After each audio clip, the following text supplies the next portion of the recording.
So it rained again yesterday. It rained pretty hard from what I was told. My family was here yesterday, and they said it rained pretty significantly. There's a lot of water on my field. I need the field to dry up so that I can get back on track with the fertilizer. I need to get fertilizer out on the field. My grass isn't really growing right now, and this is what I mean by I've said this repeatedly in the past too, but if you don't have if the minerals on your field are not at correct levels, if you do not have a somewhat of a correct level of saturation in your minerals, it could rain 10 inches tomorrow and the grass will not grow. I mean, the grass has maybe grown, we've got like 4 inches of rain, 5 inches of rain, and my grass has barely grown 6 inches, barely. And so this is it's a very good time for me to say this and for y'all to understand that if you don't fertilize your field correctly, it could rain 10 inches tomorrow and your grass will still not grow. And take a look at what happened to my field, right? I missed one opportunity to fertilize. I missed fertilizing one time, and my grass has essentially stopped growing altogether. It's barely growing at all. And so, these animals, I got them on a total mixed ration. I got them, I'm slowly working through the feed. But, it's very good for me right now, because I had so much feed put away in storage. And I have to get rid of this feed. I have to feed this feed. I have to give these feed to these animals so that I can, clear up the feed. And by the time it starts getting warm and dry outside, when it starts getting warm and dry outside, a lot of people are going to cut hay. The first cutting of the year is almost always when it starts warming up and starts getting dry. The moment it starts warming up and getting dry, when it starts warming up and getting dry, that's almost always when people cut hay. The first time, almost every single year, that is when people cut hay. And when everybody is cutting hay, that is when you can get a very good deal on hay. And so, like if you just take a look around at the markets, a lot of people are going to be cutting soybeans. A lot of people are going to be cutting grass. A lot of people are, they're just going to be cutting all sorts of hay. And so when it starts warming up and getting dry outside, that's when a lot of people, that's almost when everybody will cut their first crop of hay. And, I know that the weather's been good. The weather's been warm and we've had a lot of moisture. So people probably do have a lot of hay. And so when it starts getting to be a hay cutting time this year, the weather has been real good. And so when the people start cutting hay, there's going to be a lot of it. There's going to be a lot of hay on the market. And when there's a lot of hay on the market, the hay is going to be cheap. And so my big idea right now is that I'm going to be looking for an opportunity to invest in some feed materials, to invest in some feed. When it comes to be hay cutting season, when it starts to turn into hay cutting season, I'm going to be reinvesting into some feed. And so as of right now, I want to get that feed in storage out. I want to get the feed fed to these animals. And so they're slowly working through the feed. I've gotten through about maybe 10% of the feed over the last about the last month. I've gone through about 10 to 20% of it. And so I've gone through about 20% of it over the last month. And so I still have about another 4 months worth of feed left. And, I need to, but the thing is that these animals are getting bigger and so they're going to eat more. And I'm like, maybe they'll pick up the pace. And if they pick up the pace, I need to get that feed out to these animals so that I can put new feed in the barn. And here very soon, okay, so, I'm just going to be honest with you guys. When it comes to money, I always say money's not subjective, right? If you don't have money, you don't have money. And money's just a number going in the bank account. And so money's not subjective. Money is objective. It is essentially the money going into my bank account is the money going into my bank account. And as of right now, okay, so when y'all watch me run cattle, the thing, I want you to understand is that I make a boatload of money in the cattle business. More money than, I essentially make so much money that I can do whatever I want type money. When you watch me run cattle, you understand that. And I've always said the reason for me to make these videos is not to throw my money in your face, right? I've always said that it's to give you something to work towards, right? That is objectively correct. You know, if you spend maybe then, you know, but here's the thing, you know, I've already said this like 15 times, right? Like I've already said this 15 times. There is zero chance that you are going to wake up tomorrow and do this. Zero chance you are not going to be able to do this. I've already said that, you know, I'm not like saying that to like kick you while you're down. I'm just saying you got to be very honest with yourself. If you wake up tomorrow and you decide that you can do this and you try and do this, you're going to lose everything. You're going to lose everything. You're going to realize how hard this is, and then you're going to lose everything. And so I've already said, you know, if you want to set a realistic goal for yourself, you should try and get to the 10%. You should put in effort to get to the 10% mark within the next 3 years of your life. If you can get to the 10% mark within the next 3 years of your life, you're doing good. All right? Because here's the thing is that, well, if you get to the 10% mark within the next 3 years of your life, you're doing very good, right? You're doing very good. If you actually manage to do that, and if you get to the 10% mark, you will at least be able to make enough money to float your debt service for the land that you have purchased with the cattle that you are running, right? And, you know, like if you look at me right now, you know, I would say on the average, I make somewhere between $10,000 to $12,000 a month in the cattle business. Just in the cattle business, I make about $10,000 to $12,000 a month. That is how much money this farm makes. And I'm on a 10-acre field. If you get to the 10% mark, if you can get to the 10% mark and you can start making $1,000 to $1,200 a month, you are doing very well for yourself. You know, you are doing very well for yourself at that point. You know, and I've already said, don't compare yourself to me. If you actually, okay, because here's the thing, right? If you want to really compare yourself to me, you're not going to be able to pick and choose the things that you want to do. You are going to have to do everything. Like if you genuinely want to wake up for the next 15 years of your life, every single day, and work at farming, and farming is the only thing you do for like 15 hours a day for the next 15 years of your life, if that is genuinely what you want to do, then do it. But don't go and pick and choose the things that you want. Oh, I want to run the cattle. Oh, I want to have the land. Oh, I want to have the nice tractor. I want to have the nice truck, but I don't want to put in 15 years of effort. I don't want to learn how to run cattle. I don't want to learn how to grow grass. I don't want to learn how to invest in real estate. I don't want to do any of that stuff. I just want the results. If you're in that, if you are like that, you are screwed. You are screwed forever. I'm telling you, you are not going to recover. You are going to die like that if you are like that, right? And so, you know, when it comes to like, you know, if you actually want to do what I do, you have to do everything. You cannot pick and choose the things that you want. You have to do everything. I mean, if you genuinely want to wake up 7 days a week for like the next 15 years of your life, and legitimately the only thing that you do is farm, legitimately for like 15 hours a day, all you do is farm. You know, you work on your business plan, you work on your cattle, you work on your investments. You know, legitimately, if that is what you want to do, then do it. But if you wake up tomorrow and you go, oh my God, I can do this. I can go and be a farmer at this level. You can't. You will lose everything. You will lose everything. You won't even, you know, realistically, if you can make it to the 10% mark of what I do within the next 3 years of your life, you're doing very well for yourself.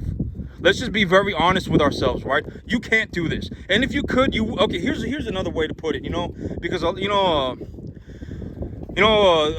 to the broader U.S. census, right? The broader U.S. data, 60 to 70% of people in America don't even have $1,000, right? Don't even have $1,000 in their account.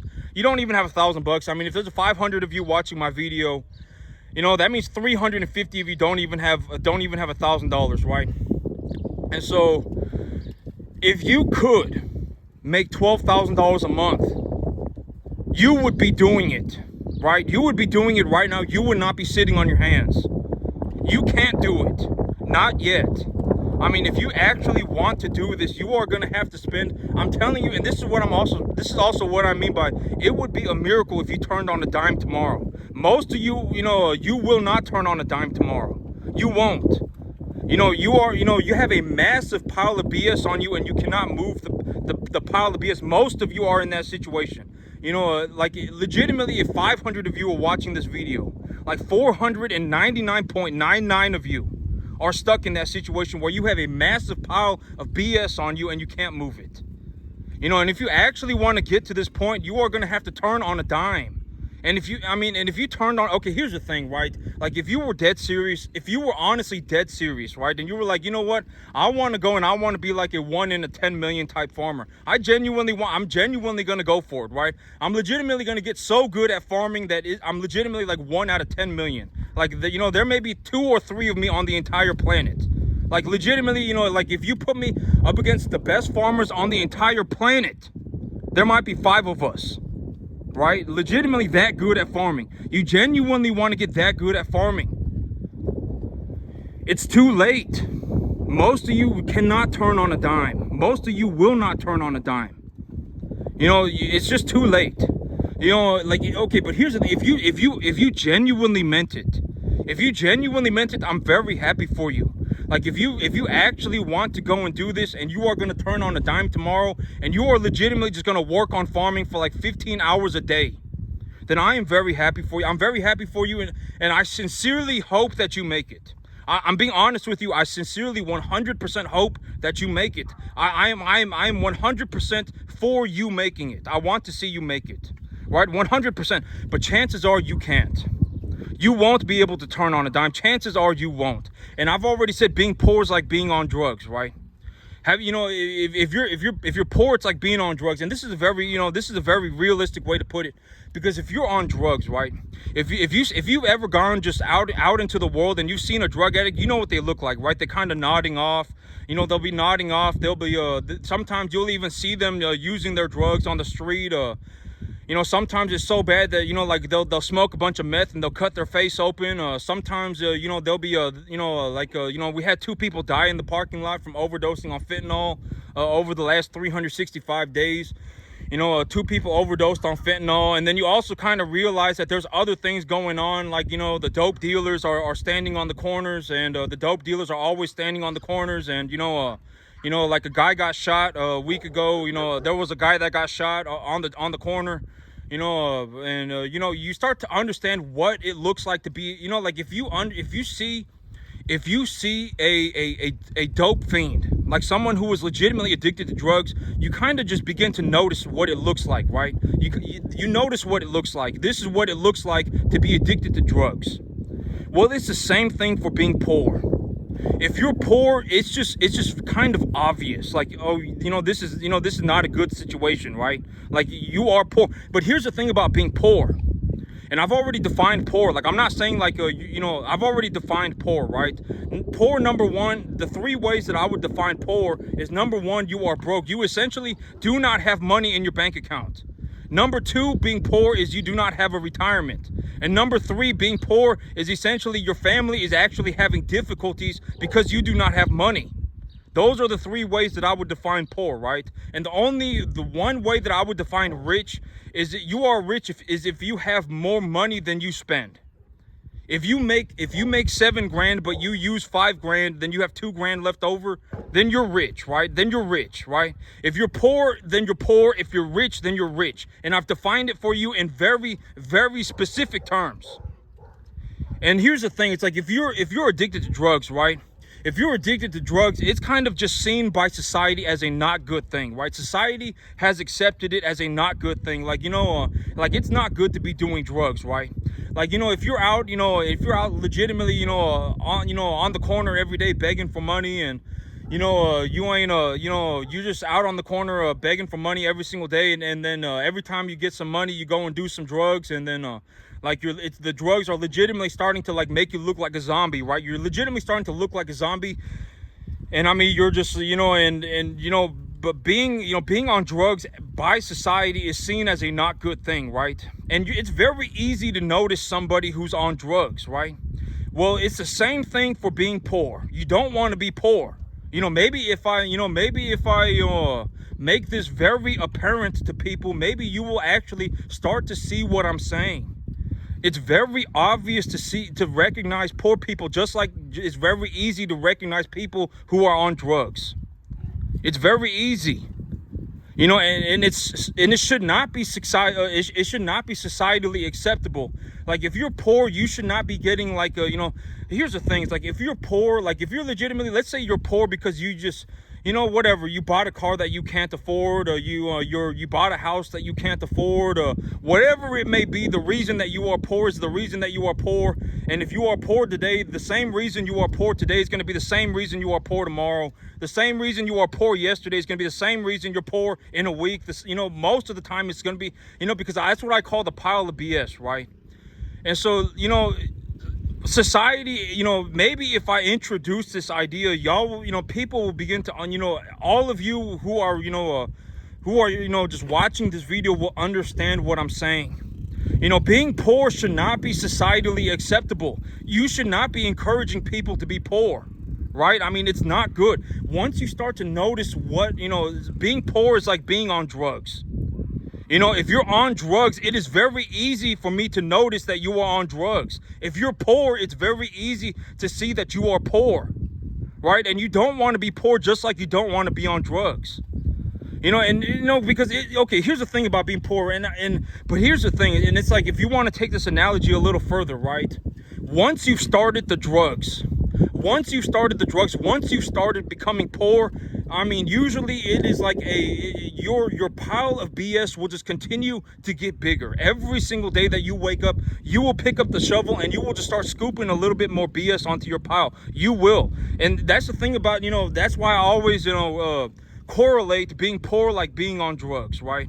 Because once you started the drugs, like once you've gotten to a point where you're like, you've actually noticed, like, oh my God, this is not good. Like, I am on drugs so bad that it is actually causing a lot of problems in my life. By that time, you cannot, it would be a miracle if you turned on a dime. Like, if you woke up tomorrow and you just said, you know what, I'm giving up the drugs. Tomorrow, I'm just not going to do the drugs anymore. It would be a miracle. And it's the same thing with being poor. If you are poor for so long that now you have a massive pile of problems, and you know you have been poor for so long that you have a massive pile of problems, the chances of you turning on a dime tomorrow are near 0%. If you manage to do it, I would be very happy for you.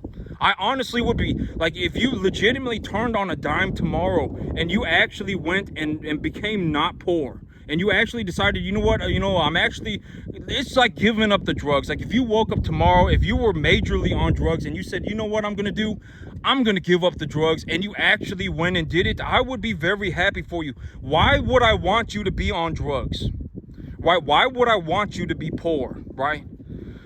If you turned on a dime tomorrow, I would be very happy for you. Chances are you cannot do it. You know, because, you know, chances are you not that you cannot do it, but you won't do it. And here's the thing, it's like, if you actually want to get to be a farmer at this level, and it's not just farming, if you actually want to get to something like you are extremely good at it, to the point where it's like you may be one of the best on the entire planet. If you want to get that good, it's going to take a long time. You cannot wake up tomorrow and do it. And the reason that I'm telling you this is because if you genuinely believe that you can wake up tomorrow and do this, you are in the I fell out of heaven a 7 mindset. And you are the biggest danger to yourself. Like, if you start a business, your business will fail because of you. You know, this took me, there is no shortcut. Like, this took me 15 years. And a lot of you, like, the thing that you don't understand is that even if you saw me from the very beginning, if you saw what I had to do to get to this point, you would have crapped your pants and quit a long time ago. You would not make it to this point. You would have crapped your pants and quit a long time ago. You would have been like, oh my God, what is going on? And then you would have quit. I mean, it was miserably difficult for me to get to this point. It was almost impossible. And so, you know, that's, you know, that, and when I stand here and I say that right now, you're going to go, oh my God, you know, it's gonna make me sound like a prick, but I don't really care. You know, I don't care what you think. Your opinions, I mean, if you are poor for a reason, right? And it was almost impossible for me. Legitimately, it was nearly impossible. And so, like, when you watch me and you go, oh my God, you know, he's talking about he make over $15,000. You know, on the average, I bring home something like $17,000, $18,000 a month. And, you know, I do like most people can't even make $1,000 a month on a 10-acre field. And I make like 10, 12 grand. Most people can't even make 1,000. You know, legitimately, okay, and here's another way to put it. If you live to be 5,000 years old, at the rate you are going, even if you live to be 5,000 years old, you wouldn't get to the 10% mark. I mean, okay. Let's say all 500 of you or whoever watching my video right now, let's say all 500 of you are like, you know what, I'm going to go and become a farmer, right? I'm going to go and become a farmer right off the bat. You know, I've already told you none of you are going to make it. You know, if there was 10 million of you, maybe one of you would make it, right? Maybe one of you would make it to this level. But if there was 500 of you, 499.999 of you are turning into a Billy Joe Bob. You are going to turn into Billy Joe Bob. And if I went and drove around, you would understand what I'm talking about. You're going to turn into a Billy Joe Bob. You got 20 cows on 75 acres. That's all you have, and your cows are bone thin. Your cows are bone thin. They don't look good. I mean, your animals are scalping grass off the field. I mean, you don't have hardly anything out there for them to eat. And then you're sitting there with your other Billy Joe Bobs, and y'all are sitting there together going, oh my God, you know, this is it right here. This is it. This is what we, you know, this is farming, right? Oh my God, you know, and then now you got 2 Billy Joe Bobs, and then you 2 Billy Joe Bobs are going to turn into 4 Billy Joe Bobs, and then you 4 Billy Joe Bobs are going to turn into 8 Billy Joe Bobs, and then you 8 Billy Joe Bobs are going to turn into 16 Billy Joe Bobs, and then essentially all of you are going to turn into a Billy Joe Bob. 20 cows on 75 acres, all bone thin. You know, your grass has been in a state of negative biomass accumulation for years. You've been losing money. I mean, if you know, you've been losing money like, you know, for decades. I mean, it's not a good scenario, right? If 500 of you are watching this video, essentially every single last one of you are turning into a Billy Joe Bob. You are right on track to turn into a Billy Joe Bob. You watch what I'm doing. Well, not even me. You watch another Billy Joe Bob do what they're doing, and then you go, oh my God, you know, Billy Joe Bob told me that if I run 20 cows on 75 acres, then I'd be living the dream, and then I'd be farming, right? That is how you're going to turn out. And then your animals are going to be bone thin. Your grass is not going to grow. They're going to be scalping grass off the field. They're going to be bone thin, and then you're just going to slowly lose money for the eternity of your life. Almost every single last one of you are going to turn into a Billy Joe Bob. Right? And I've already told you, you know, how I run my business, like almost to a fine detail, right? Feed the animals about 3.25% of their body weight a day in dry matter, because if you feed them 3.25% of their body weight a day in dry matter, then at least you know your animals are not starving. Feed them a 65% TDN, 12 to 14% protein diet. Make sure the calcium and the phosphorus is at about a 2-to-1 ratio, right? I mean, I've already told you exactly what I feed my animals. And it's like, if you start feeding the animals that, and let's say they start having massive diarrhea, then increase the amount of roughage material in their diet. If they start pooping out balls, if they start pooping out real clumped up manure, feed them more energy and more protein, right? I've already told you like exactly how I do what I do, and you know, and I've already shown you my money. I make a boatload of money.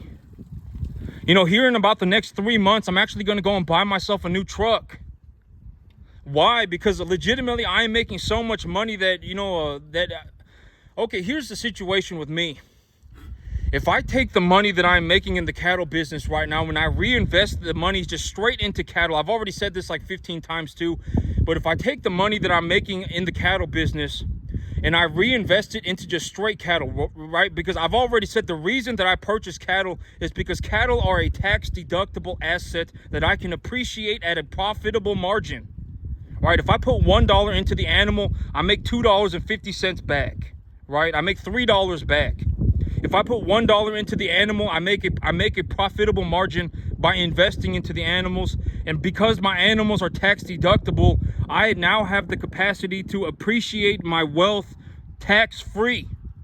I can grow my wealth tax-free. I've already told you this like 15 times, right? The whole reason for me purchasing cattle is so that I have a tax-deductible asset that I can appreciate at a profitable cost. I can appreciate the value of my animal at a profitable margin. If I put $1 into my animals, I make $2.50 back, right?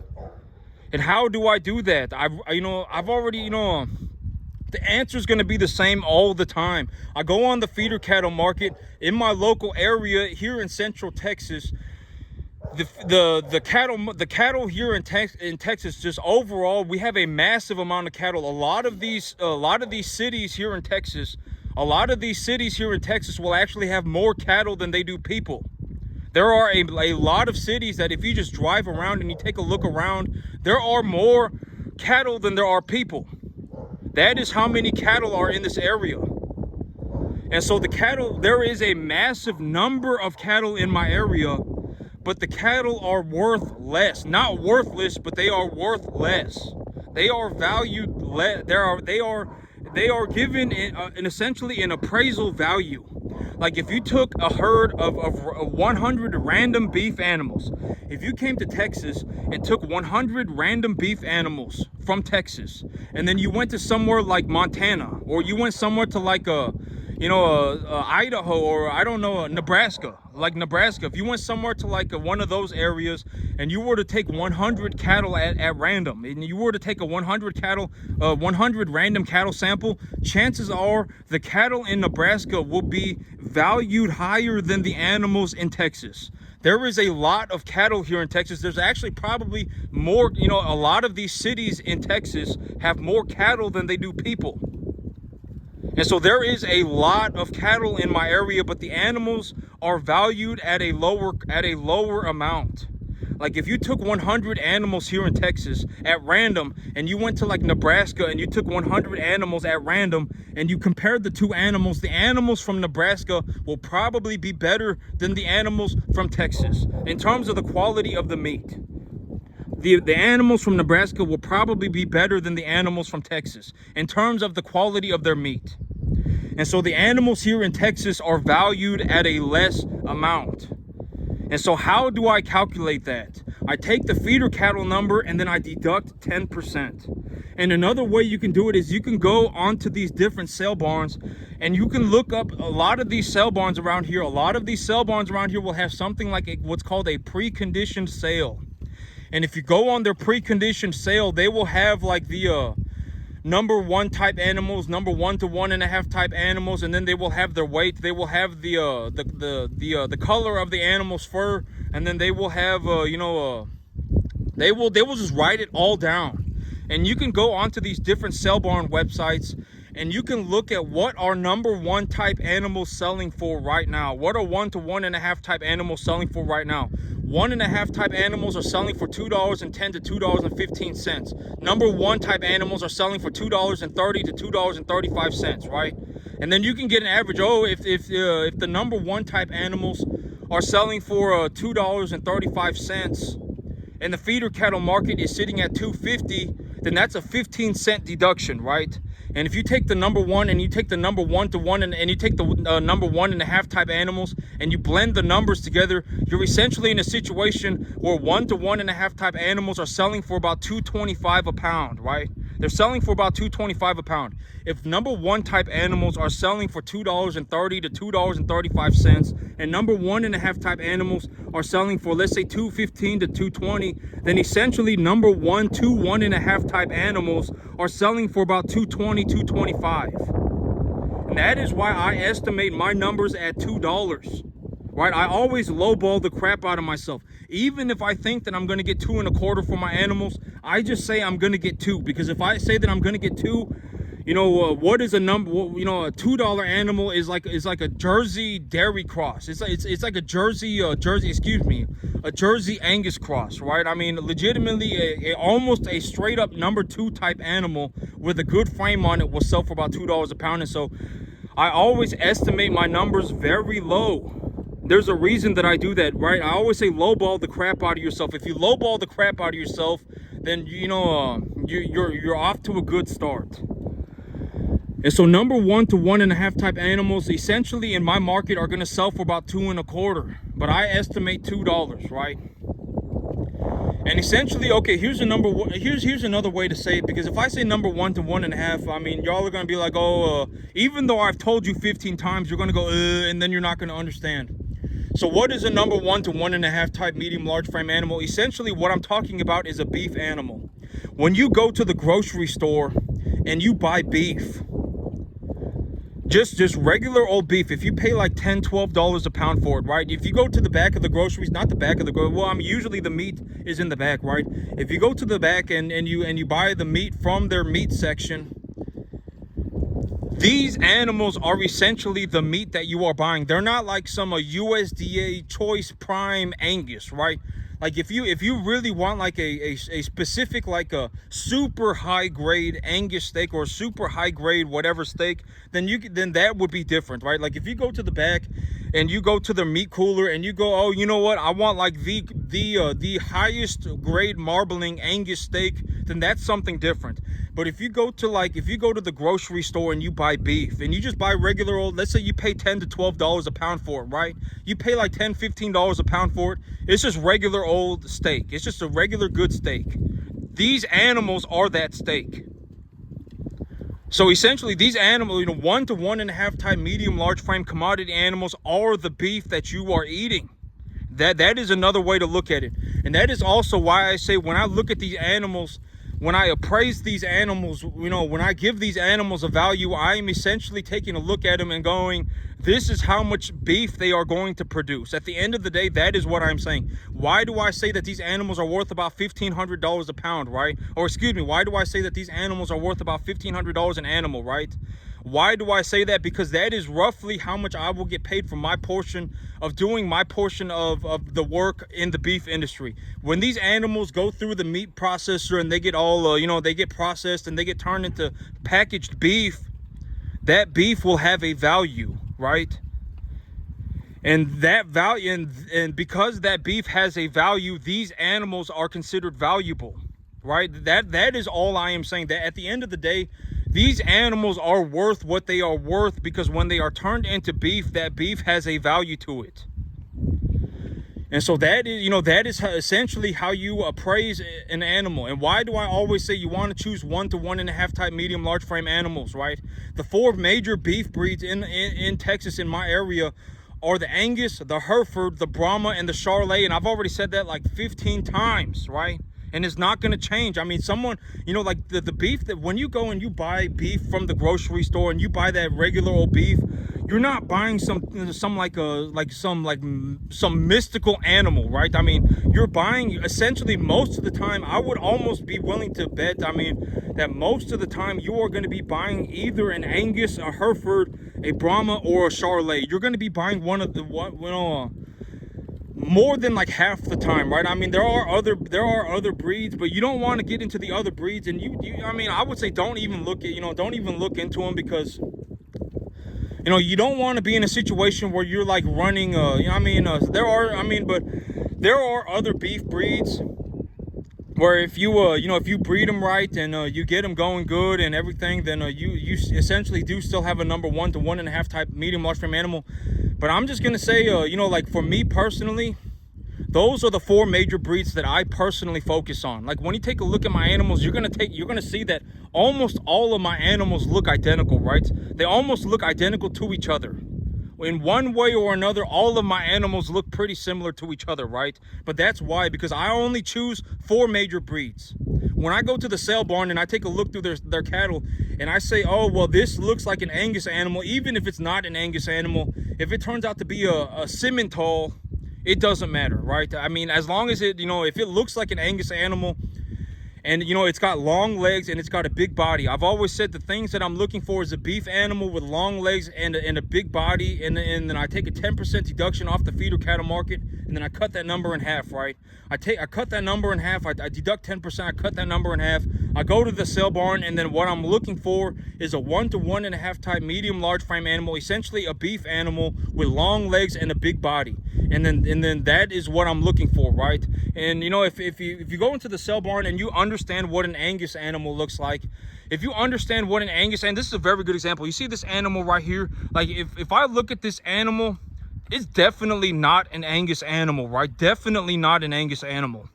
100%. If I had to guess, I would say it is a Brahma crossed with a Shorthorn, right? That's what I would guess.